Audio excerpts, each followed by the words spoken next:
حبايبي واخواتي، عاملين ايه؟ الاخبار؟ وحشتوني جدا جدا جدا. حلقه جديده، خالد معاكم، خالد كمال، برنامج كوره اون تايم. بحب اشكر كل اللي بيدعمني، بحب اشكر كل اللي بيشترك في القناه ويفعل زر الجرس ويدعمني بلايك. وهفضل دايما اتكلم معاكم في الاحداث اللي بتحصل في الساحة الكروية في مصر، ونتكلم في الكورة في الكورة في الكورة، بعيدا عن أي تعصب، بعيدا عن أي انتماءات. لا، أنا هتكلم وأقول زي ما قلت قبل كده، هتكلم وأقول في اللي أنا شايفه، في اللي أنا بتفرج، في اللي أنا بشوفه في الملعب. مش هخلي انتمائي يأثر على كلامي. لا، انتمائي دوت ما بيني وما بين نفسي، مش هخليه يأثر على أي كلمة أنا بقولها. فانا بحب اشكر كل الناس اللي بتدعمني، ويا رب اللي لسه ما اشتركش في القناه يشترك في القناه ويفعل زر الجرس ويدعمني بزر اللايك، عشان الفيديو ده عايزه يعني ينتشر، عايزه الناس الاتحاد الكوره بالذات يسمعوا. فبعد طول انتظار، وبعد بلبله حصلت في الكوره المصريه، استطاع نادي الزمالك قيد الثلاث لعيبه: احمد بالحاج اللاعب المغربي، محمود شبانه العائد من الاعاره من نادي سموحه، وناصر منسي القادم من البنك الاهلي لصفوف نادي الزمالك. طب القصه هفكركم فيها ابتدت ازاي. ابتدت ان الزمالك اشترى احمد بالحاج، خد احمد بالحاج اعاره من نادي اسوان بنيه البيع، وناصر منسي اشتراه من البنك الاهلي، ومحمود شبانه رجع من الاعاره من نادي سموحه. اتحاد الكوره وبتعنت شديد وبخلافات شخصية مع مرتضى منصور رئيس نادي الزمالك، قرر في لحظة ان هو يمنع القيد عن نادي الزمالك بدون اي اسباب، بدون اي نص في اللائحة او في القانون يقول ان انت تمنع نادي الزمالك من القيد، بحجة تحت الستارة، يعني الستارة اللي هو عملها اتحاد الكرة ان الزمالك عليه مديونيات وما سددهاش. طب انا بالله عليكم، وانتوا ناس محترمة وبتفهم كورة، من امتى؟ من ساعه ما الدوري المصري ابتدى، وان اتحاد كوره تمام يمنع نادي مصري تمام من ان هو يسجل لعيبته، او من ان هو يقيد لعيبته. اتحاد الكوره، انت بتتكلم ان انت بتقول انت ليك مديونيات عند النوادي المصريه. حقك، حقك، لان انت بتتحاسب ان ده مال عام. تمام. فانت لما الزمالك حط اللعيبه، الثلاث لعيبه بتاعته على السيستم، تمام، حضرتك كنت بكل بساطه هتقبل اللعيبه ديت وهتطلع لها كارنيهات، ومش هتدي للزمالك الكارنيهات الا لما الزمالك يسوي المديونيه اللي عليه. لكن انت عشان كاتحاد كوره داخل في خلافات شخصيه بعيده تماما تماما عن الكوره، بعيده تماما عن اللوائح، بعيده تماما عن القوانين اللي اللائحه بتاعتك بتنص عليها. تمام. فانت منعت القيد عن نادي الزمالك بتعنت شديد.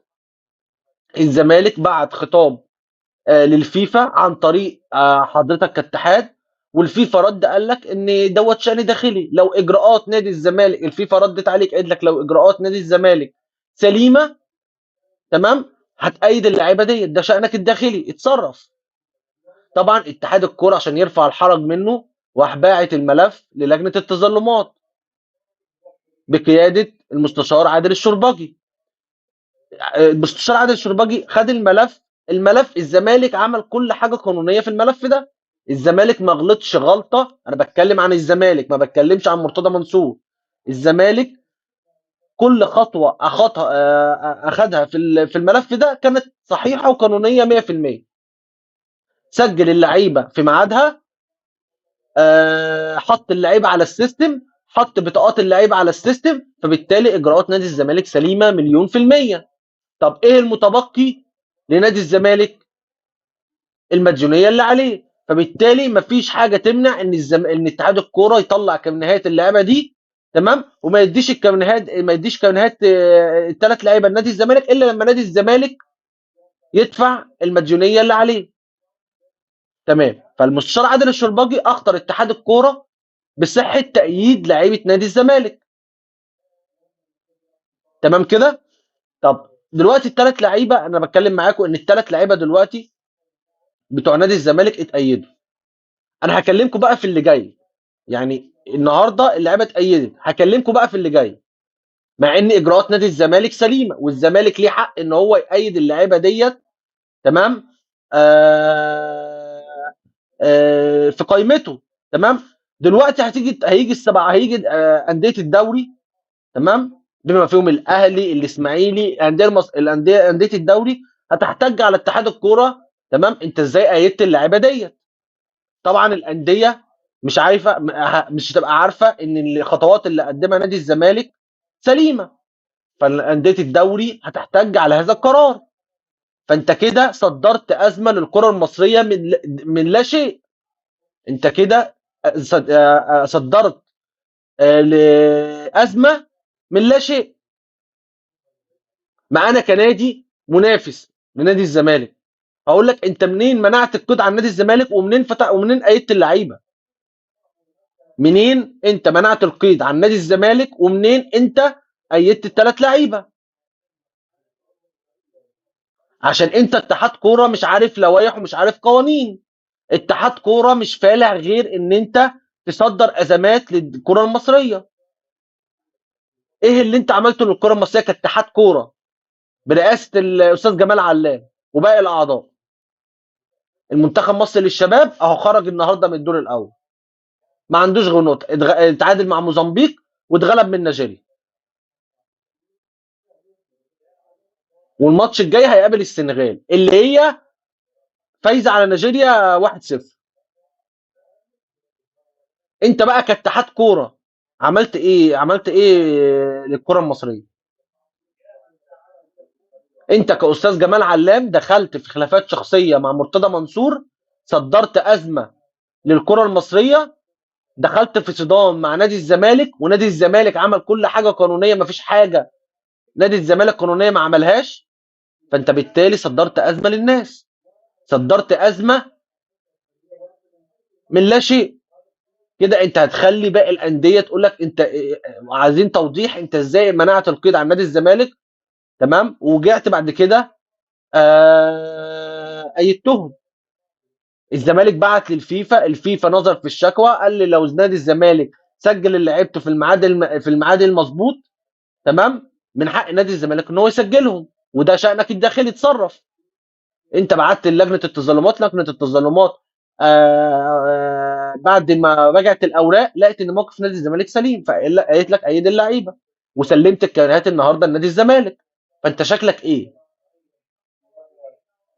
انت شكلك ايه؟ شكلك ايه قدام الناس؟ شكلك ايه قدام الانديه اللي انتخبتك؟ فيا جماعه احنا مع اتحاد كوره سيء، مع اسوأ اتحاد كوره جه في تاريخ مصر.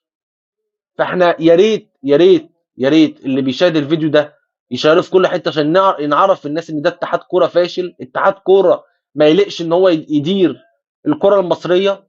المنتخبات المصريه في مختلف الاعمار في انحدار، وربنا يستر على المنتخب الاول، ربنا يستر على المنتخب الاول.